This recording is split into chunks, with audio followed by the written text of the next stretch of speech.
There's this issue that I see over and over again, and it's so simple. It's so easy to understand that if you were to really just apply this one little tip I'm about to go over in this video, you're gonna realize that quitting porn was actually easy and it is actually effortless. But the issue is we're not even aware of that problem. We think we're actually doing the right thing when we're actually doing the thing that is blocking us from that freedom itself. And this is what we call the white bear effect. Now, the white bear effect originates from a classic psychological experiment where they've basically told people, look, try to not think about a white bear. And guess what happened? People thought more about that white bear, and later when they were allowed to just like think freely, they had even stronger rebound of the thought. And then the psychologists in this experiment explained that this happens because of what we call the ironic process theory, where essentially if you say, let me not think about X, then your mind checks, oh, am I still thinking about X, or did I stop? So guess what? The thought stays alive. So the more you try to suppress something, the more your subconscious is going to focus on it. If you think, am I free from porn yet? It's been 14 days. I'm scared I'm going to relapse as I did last time. Well, that thought itself will probably keep on popping up. And then you'll check, oh, am I still thinking about this? Am I still free? You see how it works? And then to make matters worse, we have what we call ego fatigue or ego depletion. And ego fatigue can be summed up as what you resist persists. So for example, they did an experiment called the radish experiment. And they saw that those that were eating radishes whilst having to ignore like a bowl of cookie in front of them whilst doing tasks gave up faster on these tasks compared to those that were allowed to eat the cookies in the first place. Of course, in that situation, the participants probably really wanted to eat the cookies, much like the majority of the population nowadays. And most people that I either talk to, I see on the internet when I do research, most people really have that struggle of, I have the desire, let's say for example, and that used to happen to me, and I really relate to this, and I'm not trying to be passive aggressive or say that you shouldn't feel like this. No, I'm trying to help you understand the problem so that you can get rid of it immediately. But I remember being there and having the desire, and I'll try to suppress it. I'll be like, no, don't do it, don't do it, don't do it. Like, you're gonna feel shame, you're gonna ruin your progress, you're gonna feel like an hypocrite, you're gonna never be successful if you do this, you're gonna go back to square one, you're gonna not feel confident for the next few days. And this is not even rationalization, this is me trying to just suppress something. And then guess what happens? You almost have like this sexual tension for like hours on end, and every like 1 hour or two you're really about to give in, and then you're like, no, I'm not gonna do it, and you really use your willpower, and then the next few hours pass, and then by the end of the day you're just like, you know what, it's more rational for me to do it at this point, because it's just like I'm wasting so much time having this tension. And there is also a biological understanding of this when it comes to neuroscience. They have a very good explanation when it comes to the prefrontal cortex, but we're not going to dive deep into that because that's just going to confuse you, and if you're a layman when it comes to this subject, then it's not going to be helpful to you. So what can you do? One of the things that you want to do is, instead of looking at your thoughts or desires that are obviously going to pop up again, and you want to accept the fact that you're gonna have thoughts and you're gonna have maybe even the desire in the beginning as you want to move on, even if you say, you know what, I'm gonna stop putting so much time, effort, and attention to quitting porn, and instead I'm gonna maybe focus on other aspects of life and really allow myself to live my life. One of the best things that you can do is that you want to reframe these thoughts that you're going to have, especially in the beginning, as you just leave a behavior behind that you've been probably doing for years, as background noise. A lot of people see a simple thought that just pops up randomly about let's say a video that they watched, a porn video specifically, or a beautiful woman that they know of, and they interpret that thought as, oh, look, this is like a fire alarm, like this is like I need to do something about this. And by doing that, they give power to these thoughts. Now it's kind of like a paradox, because your thoughts, like they're not like separate from you. your thoughts like come from you, but you then give them power, and you also interpret them as something that doesn't necessarily come from you, but rather it's like an attack on you. And because of that, they have like this tug of war within their mind, and that is more than destructive. I mean, when you really think about it, okay, I'm gonna go a bit on a tangent, but when you really think about it, let me give you an analogy.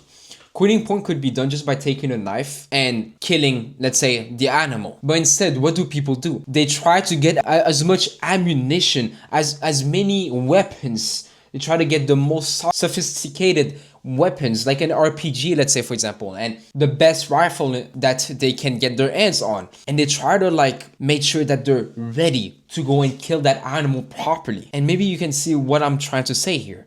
People, instead of just naturally leaving this behavior behind, which most people do, most people that are outside, and I'm gonna talk about this soon, but most people that are outside of this whole like recovery movement, and they never been exposed to such ideology, they naturally move on, and they do so pretty fast. But instead, what do people do? They think, no, I need to really make my mind as strong as possible so that I can resist those urges, so that I can become the guy that is so disciplined, that I have all of this willpower, this self-control, so I know I'm never gonna fall back into it. Or I also need to make sure my environment is free of triggers. I mean, no social media. What people that are, let's say, a level above do is, let me feed myself with as much information as possible on this topic. Let me read about this new book when it comes to quitting porn. Or let me go and watch this new video, this new NoFap video, or this new video that is going to help you like debunk this belief. And so they prepare. They could have just went with the knife and just killed the animal.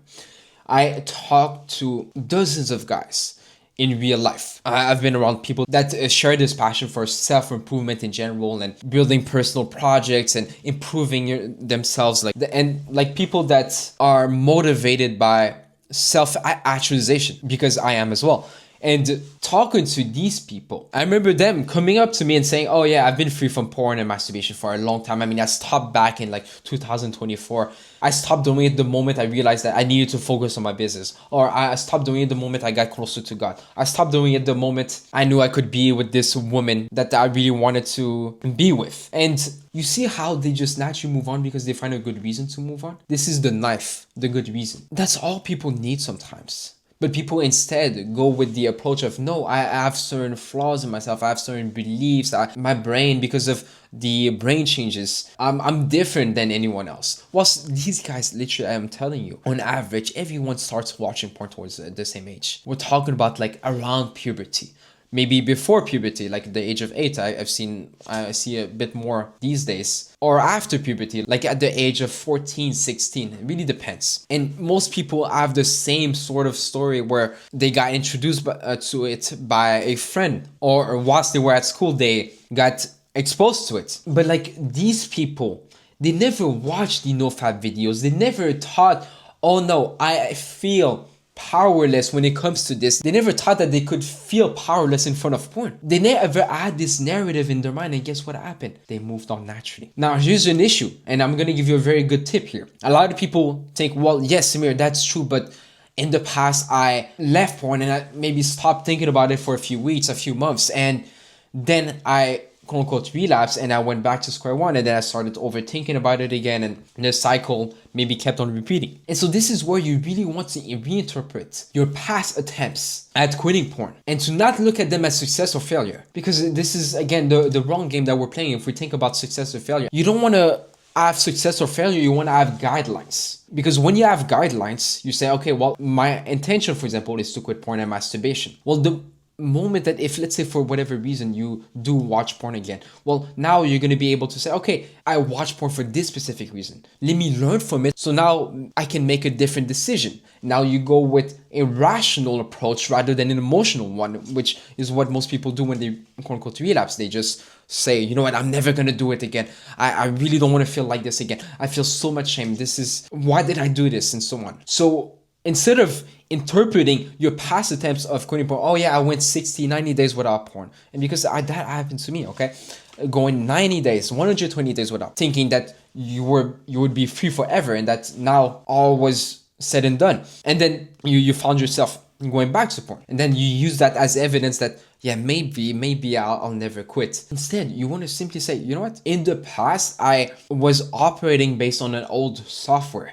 I was operating based on an outdated set of beliefs, and I was operating based on false information. I mean, think about it. Look at different aspects of your life. So, for example, in the gym, if you go to the gym, you know, at first, there's like so many mistakes you make. There's so many things that you don't know of. And because of that, it causes you a lot of progress. Like maybe you didn't know that in the gym you had to do your reps properly. And instead you thought that you just had to lift heavy weights. And because of that, let's say in the first few months of your fitness journey, you didn't really make much progress. So imagine you were to look at your lack of progress as evidence that you don't have the genetics or you don't have the potential to be in shape. When in reality, it's just that you were doing this one little thing wrong, which was to do the reps properly. So you see how interpreting things here is going to change everything. It's going to change everything. So from this video, from now on, I want you to think, okay, well, I used to think that to become free from porn, I had to learn how to quit porn. I had to learn how to fight off my urges. I had to learn how to be disciplined. Now I'm giving you the tools. You can be like, you know what? I have a new software. So now my computer is going to work. And look, to really move on from something, would you really keep on thinking about it? If you really are free from something, or you really moved on from something and it's not a part of your life anymore. Like, for example, if you had an old group of friends that you used to hang out with for years, and everyone can relate to this. You had this group of friends you had a ton of fun with, you had pleasure with, and one day you made the decision to maybe stop talking to them for whatever reason, or maybe based on logistics, you just couldn't meet anymore because they were doing a new job, and then slowly you guys didn't meet anymore. Well, if you truly moved on, meaning like you don't really have that same desire and that same excitement to be with them anymore, like you used to in the past, well, wouldn't you agree that you'd probably just not really think about them? Or maybe you'll think about them occasionally, like your mind wanders anyways, but you might think of certain moments that you had and think, oh wow, that used to be fun, but now they're not part of my life anymore, so I can't do that. Let me do something better instead. Do you see like how that applies? You can apply like the same mindset to PMO. Like, oh yeah, I might think about it occasionally and think, oh yeah, that used to be fun, but now it doesn't really make sense anymore. And I have this job that I'm doing and I love this new project and it's gonna give me pleasure. So there's no point. And that really leads to my next tip and my next practical advice. Be calm. Have that internal dialogue with yourself when you have a desire. This is basic cognitive behavioral therapy. Like if you have a desire, instead of being emotional about it or feeling that fear, why don't you look at it like, okay, look, this is a thought. Let me examine it. Let me rationalize with myself. Okay, should I do this? Should I not do this? Okay, could I do this? Could I watch porn? Yeah. Could I watch porn? Or could I not watch porn? I mean, what would be the benefits of each? I'm not saying like you go and write down for 15 minutes the cost to benefit analysis, but I'm saying you really have that internal dialogue with yourself. And then you're going to realize, oh, I want this specific thing, like for example, to watch porn again because of this specific reason. And that just like dissolves the desire like right away. I remember I used to be like, oh yeah, I really want intimacy. I'm not talking about like PMO. Like I really, really, really want intimacy. And I was like, okay, sure, you want intimacy. Why do you want intimacy, Samir? And by the way, there's nothing wrong with wanting intimacy. It's a natural desire. But I didn't want to like just think about it. So I was like, okay, why do I want intimacy? Because right now I don't really feel, and I was honest with myself. I was like, I don't really feel like I accomplished much in my life, and therefore I don't really feel as worthy and valuable. Feel like I'm not there yet. And if I were to have intimacy with a beautiful woman, I think I'll feel like I accomplished something. And immediately it made the desire to like think about intimacy, because obviously I was in my room, I was not gonna be able to do anything, and to watch porn or masturbate at this point was not an option for me. I just moved on from it. And I was like, this is the reason why. Well, if that's the reason why, do I need to think about intimacy and fantasize about having sex? Well, not really. I can instead maybe think about something like faith, like I can think about God and remember God. And I think that's going to actually like provide me a sense of like worth and value and a sense of accomplishment. And I can think about my projects that I want to work on today or tomorrow. And one of the benefit of this approach is also because you look at it, it's not like you fight off the urge. Instead, you really understand yourself, and then that leads to kind of like really removing the desire at the root. Because now that you're aware of something, you're aware of like the unconscious, like you make the unconscious conscious, you also like dissolve that at the root, because instead of fighting it, you understand, okay, like this is the reason, it doesn't make sense anymore. And so I'll leave you with two other things. There's something that we call attentional bias, or we can call it selective attention. If you really only feed yourself information, you only get exposed to like one idea and one side of the coin. And by that I mean like NoFap, I mean like people that are struggling. You look at a YouTube video and you see people saying, I'm on day 40, or I just relapsed, I'm gonna start again. Or you go on a forum, you go in a group and you see people saying, day 0, I'm gonna be motivated again. And that's pretty much like the bulk of what you see. Like that's the perspective that you see, and you see a few stories there and there of people saying, I became free. Well, guess what happens? It becomes a self-fulfilling prophecy, because now that's your only reference. That's the only thing you can use as evidence almost. Seeing people feel hopeless, seeing people fighting this, seeing people say that they fail, that they're defeated because of porn. Well, now you think, okay, well, this must be the reality because this is what people are experiencing. You really just see one side of the internet. And if you're trying to quit porn, then obviously that will be probably the only side of the coin you'll ever be exposed to. Because why would people that are free from porn constantly comment and constantly be active in places where people need help to quit porn? I'm talking more specifically about groups and how to quit porn videos. Go ahead and talk to people in real life. And sure, self-report is not the best source of evidence, but you'll see that people that moved on, and people that, for example, have a life that maybe you want to live, or maybe they do things that you want to do, and let's say that they start watching porn for maybe non-secular reasons, maybe for the goals that they have and so on, and overall self-improvement, you see that they left porn. And it's not like, oh yeah, because of this one technique. And it's more like, oh yeah, I maybe they did try something. They maybe removed the constant sexual imagery that they were seeing on social media, but oftentimes you might see that they're just like focused on something new, and they're like, okay, this is what I'm gonna do, and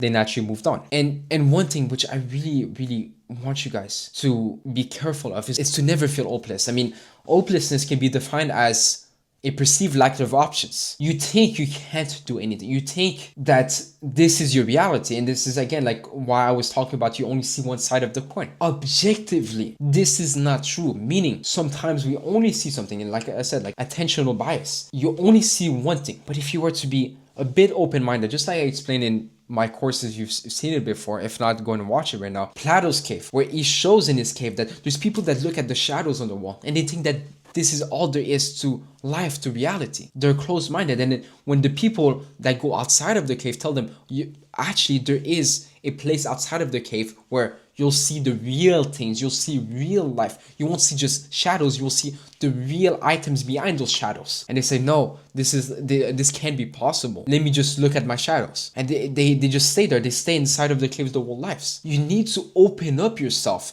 to a new, not just a new perspective, but to new opportunities, to new experiences. And no, I'm not talking about you necessarily go and travel and you go and change your environment and live in a new country, even though that would be probably very beneficial. But I mean, do not stay closed in your room, just watching videos and then waiting, like I gave the analogy of, until you have the best equipment, you have the most amount of ammunition, you have the best weapons before you can go and really experience life. Because most people think, I need to quit porn before I experience life. But instead, people will experience life and then they quit porn, not necessarily as a byproduct, but there is a correlation, because as their life gets better, they realize, oh, look, life is much more than just porn. Or as they experience new things, they're like, oh, the pleasure that I got from this new thing far exceeds the pleasure I got from porn. Or the meaning that I get from this doesn't even compare even 1% to the meaning of the fantasy that I attach to porn. And when you just stay there and you just watch videos on how to quit porn and just do this and this and this,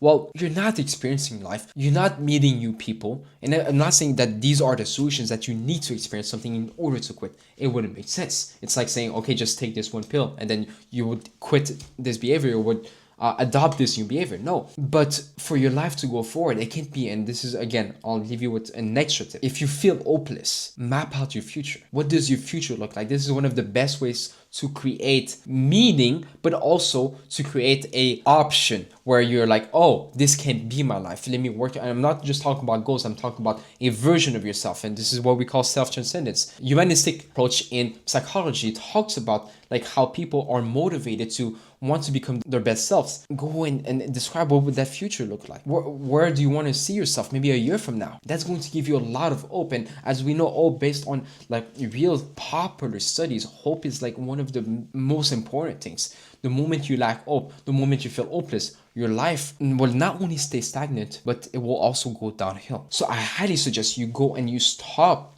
actually watching so many NoFap videos and you really focus on your life, as simple as it sounds, and you stop thinking so much. And just like I explained with the white bear theory, to think so much about, did I quit porn? Am I there yet? And you really learn to live in freedom naturally. And if you want to really quit as soon as possible and really move on as soon as possible, then go ahead and click the first link in the description. You can book a call with me and I'll see if I can help you.